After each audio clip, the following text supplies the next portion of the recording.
Magandang umaga po. Magsisimula ng magsahimpapawid ang 702 DZAS, Agapay ng Sambayanan. Ang himpilang ito na hindi komersyal ay pag-aari at pinamamahalaan ng Far East Broadcasting Company Philippines. Ang DZAS ay may lisensya mula sa National Telecommunications Commission na may bilang BSD-0795-2017. Nagsasahimpapawid ang DZAS araw-araw sa lakas na 50 kilowatts sa 702 kHz sa AM band mula alas 4:35 ng umaga hanggang alas 12 ng hating gabi. Ang mga studio nito ay nasa One Corporate Center, 46th floor, Doña Julia Vargas Avenue, corner Meralco Avenue, Ortigas Center, Pasig City. At ang transmitter naman ay nasa Bukawi, Bulacan.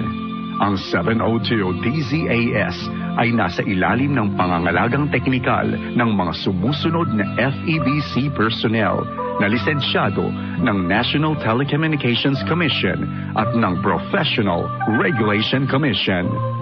Electronics and Communications Engineer Joaquin Aliga Jr., ECE number 001-1597. First Class Radio Operators Eduardo Balyad, NTC number 97-1 PHN-19888. Raimundo Cristobal, NTC number 01-PHN-23193.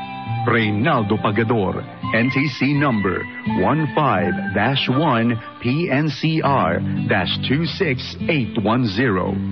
Chester Louis Banzuela, NTC number 17-1 PNCR-26864. At Rafael Barduquillo, NTC number 14-1 PNCR-26670. 7 dekada ng pagsasahimpapawid ng mabuting balita. Ito ang 702 DZAS, Agapay ng Sambayanan.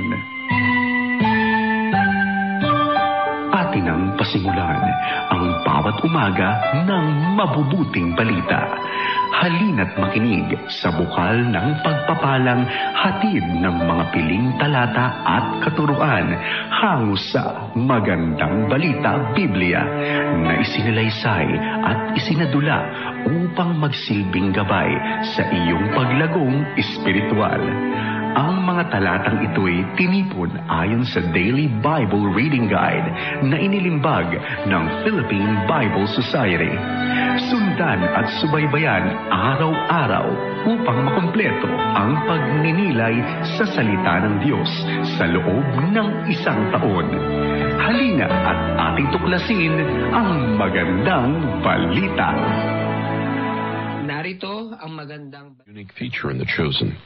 Using the Bible in the context of the day, finding yourself seeing how people like Nicodemus processed what they saw and heard from Jesus. It is eye-opening, and as Dallas Jenkins, the show's creator, told me, it can cause you to go to the Gospels and read them anew.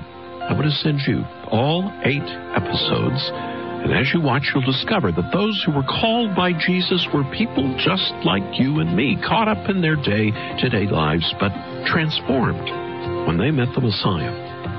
So call us right now, and we'll send you the 2 DVD set of The Chosen. And our number to call is 800-654-2836. 800-65-HAVEN. Or go watch some clips from the series when you go to our website and ask for The Chosen. They're at haventoday.org.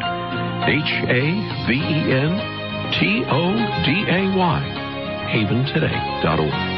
I'm Charles Morris. Thank you so much for joining me. Won't you come back again tomorrow? When again we get to share together the great story. It's all about Jesus here on Haven Today.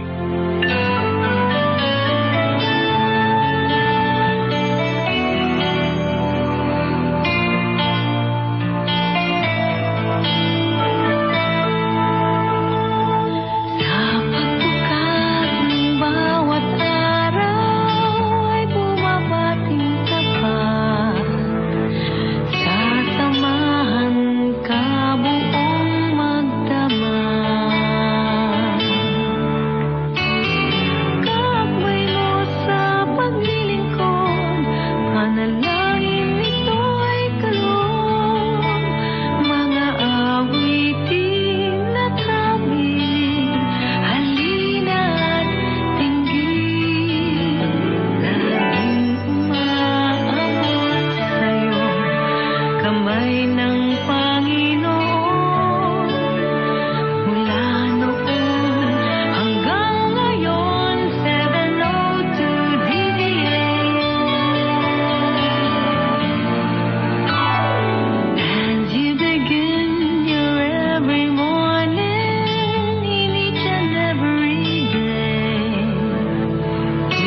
nagtatapos ang pagsasahimpapawid ng 702 DZAS, Agapay ng Sambayanan.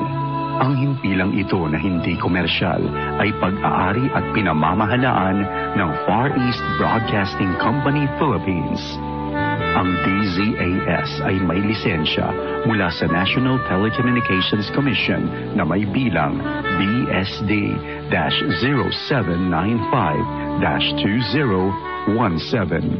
Nagsasahimpapawid ang DZAS araw-araw sa lakas na 50 kilowatts sa 702 kHz sa AM band mula alas 4:35 ng umaga hanggang alas 12 ng hating gabi. Ang mga studio nito ay nasa One Corporate Center, 46th floor, Doña Julia Vargas Avenue, corner Meralco Avenue, Ortigas Center, Pasig City. At ang transmitter naman ay nasa Bukawi, Bulacan. Ang 702 DZAS ay nasa ilalim ng pangangalagang teknikal ng mga sumusunod na FEBC personnel na lisensyado ng National Telecommunications Commission at ng Professional Regulation Commission. Electronics and Communications Engineer Joaquin Aliga Jr., ECE number 001-1597. First Class Radio Operators Eduardo Balyad, NTC number 97-1PHN-19888. Raimundo Cristobal, NTC number 01-PHN-23193.